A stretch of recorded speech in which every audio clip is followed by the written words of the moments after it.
में तरह तरह के सवाल उठते थे, मगर ये सोचकर चुप हो जाती कि अभी नई नई शादी हुई है, ये ना हो कि मेरे पति को मेरा सवाल जवाब करना अच्छा ना लगे। मेरे पति ऑफिस चले जाते और मेरी नंद प्रीति स्कूल चली जाती तो मैं भी अपने कमरे में चली जाती थी। लेकिन मेरी सास बार बार बहाने बनाकर मेरे पास आना चाहती थी, मगर मैं अपने पति के डर की वजह से उनसे दूर दूर ही रहती थी। 2 बजे के करीब मेरी नंद प्रीति स्कूल से वापस आ जाती थी और यूनिफॉर्म चेंज किए बिना ही छत पर चली जाती थी। प्रीति छत पर पूरा पूरा घंटा बिताकर आती थी। वो जैसे ही नीचे उतरती मेरी सास उसको बातें सुनाना शुरू कर देती थी और देखते ही देखते हमारा घर जैसे पानीपत के युद्ध का मैदान बन जाता था। पहले पहले तो मुझे लगता था कि मेरी सास प्रीति के साथ इसलिए झगड़ती थी क्योंकि वो स्कूल से वापस आने के बाद बस्ता खोलकर भी नहीं देखती थी, मगर अब मुझे इस घर में आए हुए 2 हफ्ते हो गए थे। अब मुझे ऐसा लगता कि मेरी सास प्रीति को छत पर जाने से रोकती थी, मगर वो उनकी बात को तवज्जो ही नहीं देती थी। फिर शाम को जब मेरे पति आते तो सीधे प्रीति के कमरे में चले जाते। न जाने दोनों बहन भाई घंटे भर क्या मीटिंग करते रहते थे। प्रीति के कमरे से निकलकर वो सीधे छत पर चले जाते और वहां भी काफी देर तक बैठे रहते थे। मैं कमरे में बैठी ये सब देखती रहती थी। शाम गए जब मेरे पति कमरे में आए तो मैं मुंह बसूर कर बैठ गई थी। वो मुझे देखकर हंस पड़े और बोले, आज तो सूरज 1.25 हाथ पर है, ऊपर वाला रहम करे। उनके हंसने से मुझे हिम्मत मिल गई थी, इसलिए मैं शिकवा किए बिना न रह सकी। मैंने उनसे कहा कि आप मुझे घर वालों से घुलने मिलने क्यों नहीं देते और ना ही खुद मुझे वक्त देते हैं। हर समय छत पर बैठे रहते हैं, न जाने क्या खजाना छुपा रखा है वहां। अनिल एकदम से सीरियस हो गए। उनकी आंखों में गुस्सा देखकर मैं डर गई थी। वो बिना कुछ कहे ही घर से बाहर चले गए। रात के खाने के लिए भी वापस नहीं आए थे। प्रीति की जान पर बनी हुई थी। उसने अलग से अनिल भाई कहाँ गए की रट लगाई हुई थी। रात के 10 बज गए थे, मगर अनिल का कोई अता पता ही नहीं था। मैं दिल ही दिल में खुद को कोस रही थी कि न जाने मेरी किस बात पर वो मुझसे इस कदर नाराज हो गए हैं। प्रीति जैसे ही कमरे में गई मेरी सास झट से उठकर मेरे पास आई और बोली, अभी तुम्हारी शादी को जुमा 8 दिन भी नहीं हुए हैं और तुम्हारा पति गायब रहने लगा है, उस पर कड़ी निगाहें रखो। सास की बात सुनकर मेरे दिल में ढेरों सवाल आने लगे। तभी अनिल दरवाजा खोलकर घर में दाखिल हो गए। उन्होंने मुझे अपनी माँ के करीब खड़े देख लिया था। अनिल कुछ भी बोले बिना ही मुझे कलाई से पकड़कर कमरे में ले गए। अनिल गुस्से से बोले, माँ तुम्हें क्या कह रही थी? मेरा तो दिल पहले ही कांप रहा था। उनकी गुस्से भरी आवाज सुनी तो मेरी आंखें भीग गई और मैं रोने लगी। मैं बोली, माँ जी कह रही थी कि अनिल का ख्याल रखा करो। मैंने जानबूझकर बात पलटकर बताई थी क्योंकि उनकी तो अपनी माँ से पहले से ही नहीं बनती थी। न जाने इसकी वजह क्या थी। अनिल को मेरा जवाब सुनकर कुछ तसल्ली हुई।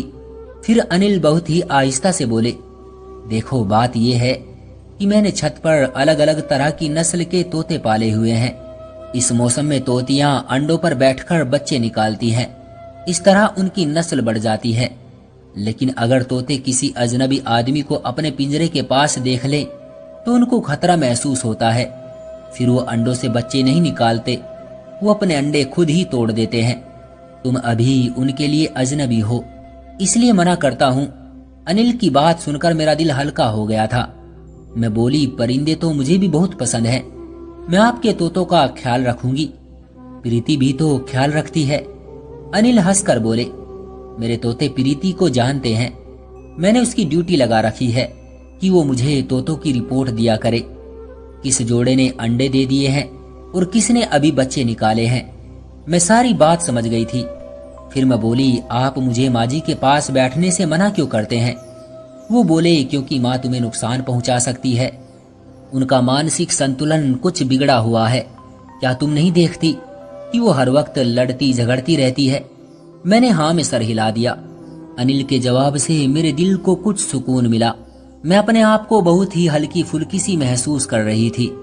अगले दिन फिर अनिल मेरे कान में बोले कि छत पर मत जाना और माँ से दूर रहना।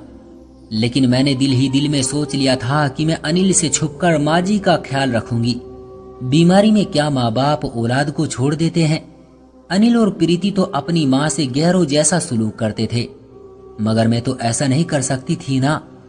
इसलिए मैं दोनों के जाने के बाद अपनी सास के पास आकर बैठ गई।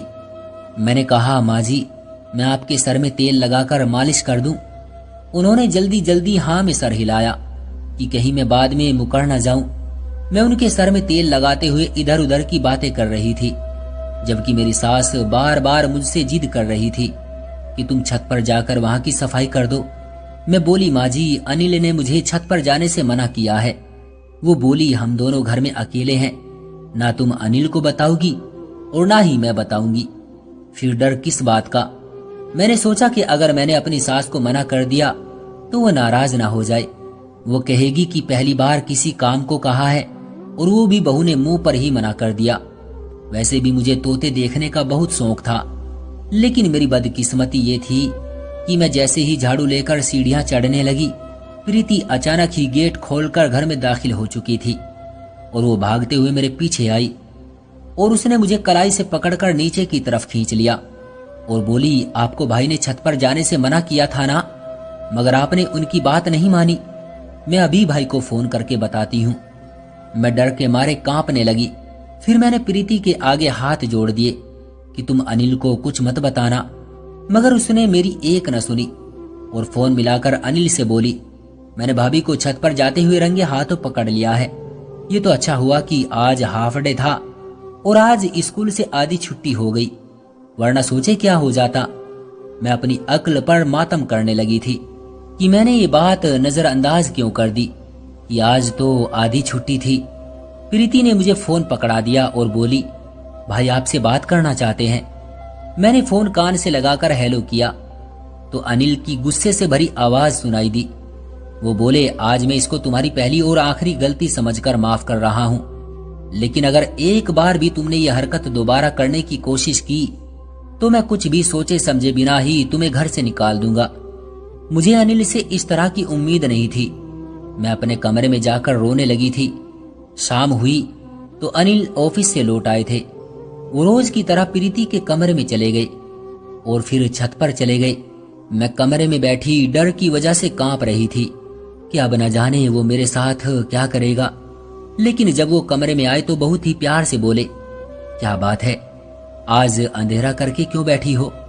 अनिल की बात सुनकर मेरे दिल को कुछ सुकून मिला। मैं जल्दी से उठी और अनिल से बोली, मैं छत पर जाना नहीं चाहती थी, माँ जी ने मुझे जबरदस्ती भेजा था। अनिल ने कुछ सोचते हुए सर हिला दिया।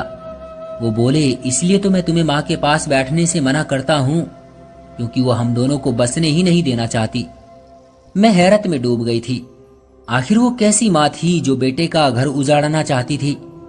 रात को मैं सोई हुई थी कि अचानक ही मेरी आंख खुल गई, लेकिन मुझे दोबारा नींद ही नहीं आ रही थी। मैं करवट पर करवट बदल रही थी। प्यास की वजह से गले में कांटे चुभने लगे थे, इसलिए मैं उठकर बाहर सहन में निकल आई थी। मगर मुझे हैरत तब हुई जब मैंने प्रीति और अपनी सास को सर जोड़कर बैठे देखा था। न जाने वो दोनों आपस में क्या खुसर खुसर कर रही थी। मैं दबे कदमों अपने कमरे में वापस लौट आई। ये बात तो जाहिर थी कि मेरी सास और प्रीति अंदर से एक दूसरे से मिली हुई थी। वो अनिल की आंखों में धूल झोंकने के लिए आपस में लड़ रही थी, फिर रात को न जाने क्या क्या प्लान बनाती थी। अब मुझे समझ आ गया था कि आज का वाकया भी एक सोची समझी चाल थी। माँ जी ने मुझे उसी वक्त छत पर भेजा जब प्रीति की वापसी का वक्त हो गया था। लेकिन फिर दिल में एक ख्याल उठता कि अनिल ऐसा क्यों करते हैं। तोते तो अक्सर घरों में पाए जाते हैं, मगर इस कदर एहतियात उससे पहले देखने को नहीं मिली थी। मैंने सोच लिया था कि मैं इन तीनों को बेनकाब करके ही रहूंगी। अगले दिन ऑफिस जाने से पहले अनिल ने मुझे फिर से वही बात कही जो वो हमेशा ही मुझे कहते थे।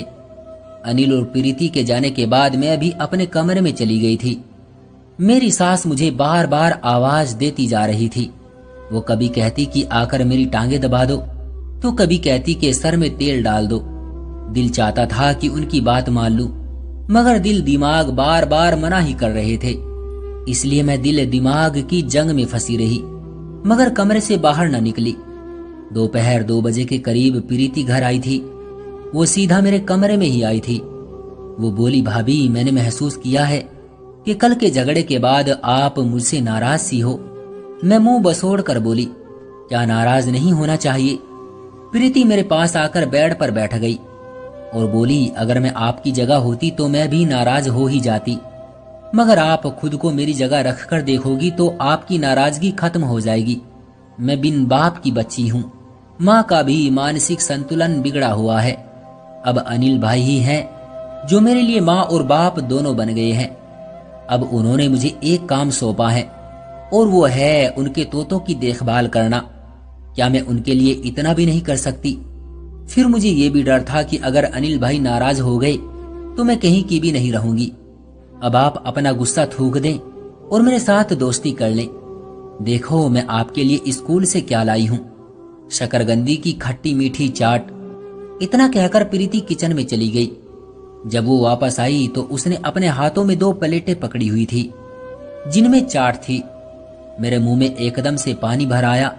फिर मुझे प्रीति की बातें भी कुछ सही ही लगी थी, इसलिए मैंने मुस्कुराकर उसे वो प्लेट पकड़ ली और चाट खाते हुए बातें करने लगी। वो मुझे अपने स्कूल की बातें बता रही थी। चाट खाकर वो बोली, भाभी अब मैं जरा तोते देखाऊं, फिर अपने कमरे में जाकर सो जाऊंगी। उसकी बात सुनकर मुझे भी नींद आने लगी थी। मैं भी लेट गई थी।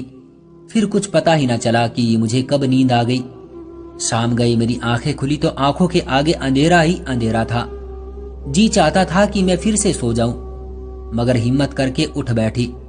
मैं जैसे ही बाहर निकली तो ये देखकर हैरान ही रह गई थी कि अनिल और प्रीति छत से नीचे उतर रहे थे और उनके साथ एक लेडीज डॉक्टर भी आगे आगे चल रही थी। मेरी सास उस डॉक्टर को देखकर चिल्लाने लगी, मुझे बता दे सब ठीक है ना? वो डॉक्टर हाँ में सर हिलाकर बाहर निकल गई।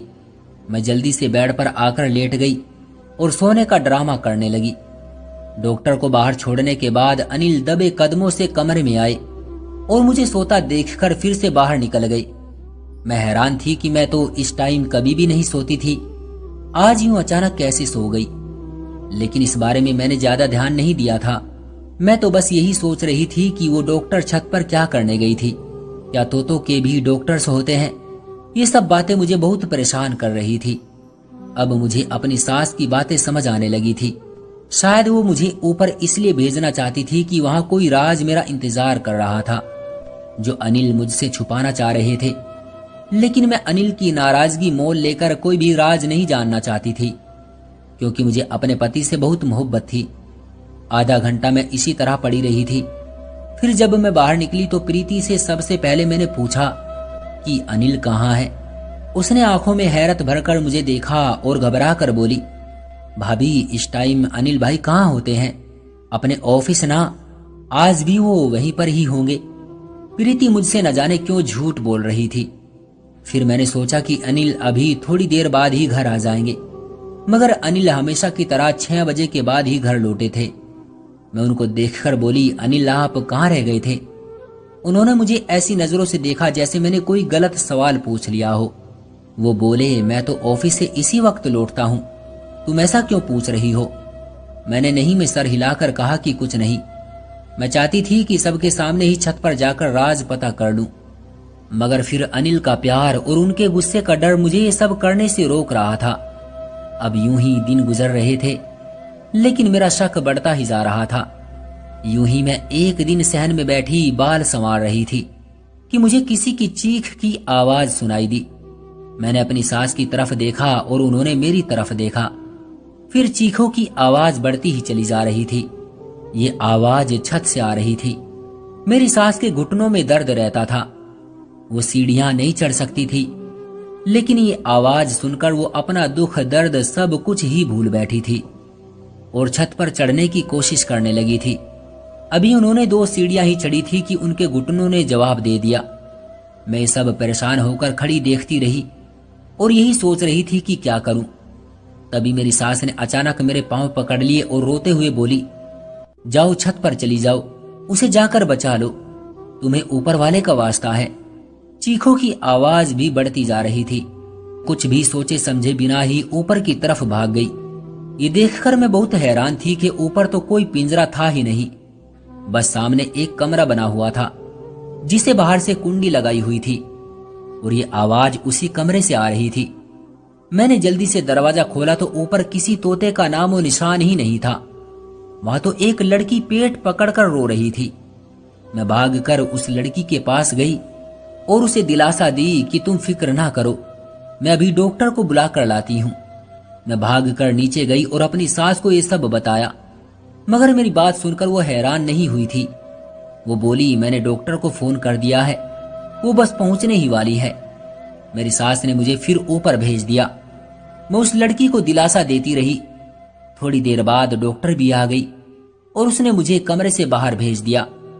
कम से कम आधे घंटे बाद मुझे बच्चे की रोने की आवाज सुनाई दी।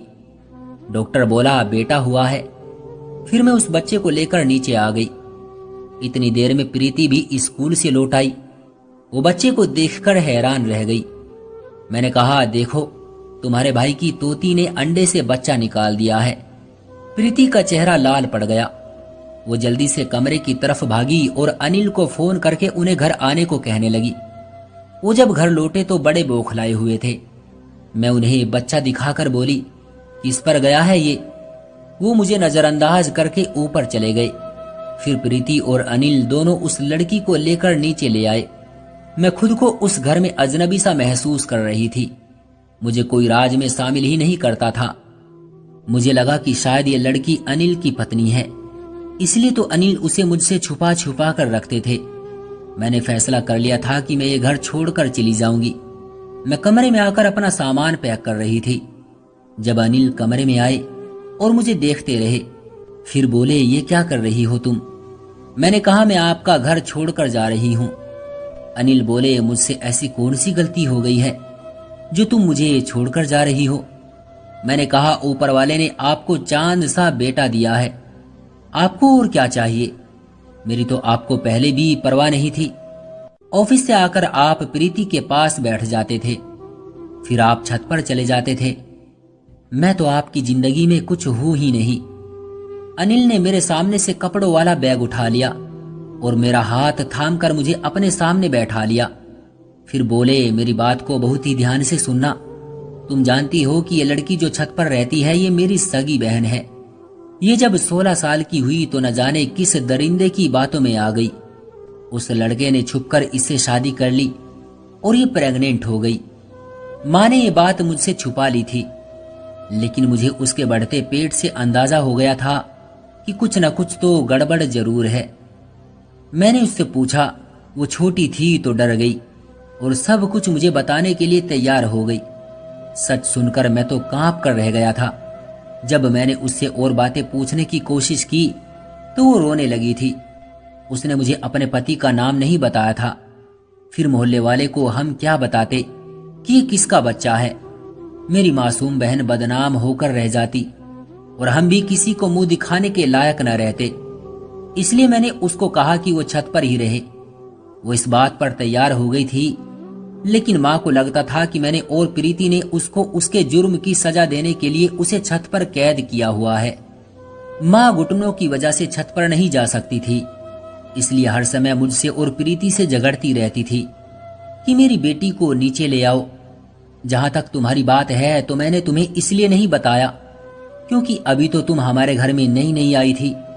तुम मेरी बहन के बारे में कोई गलत राय भी सोच सकती थी। मुझे डर था कि तुम मुझे छोड़कर न चली जाओ। अब जब हर चीज तुम्हारे सामने आ ही गई है तो मैं तुमसे एक मदद मांगना चाहता हूँ। क्या तुम मेरी बात मानोगी? मैं अनिल की बातें सुनकर अपनी नंद के लिए परेशान हुई। मैंने झट से हाँ में सर हिला दिया तो अनिल बोले, तुम मेरी बहन के साथ दोस्ती का रिश्ता बना लो। तुम ही वो इंसान हो जिसे वो अपना राज बता सकती है, क्योंकि उसने ना प्रीति को कुछ बताया है और ना ही माँ को।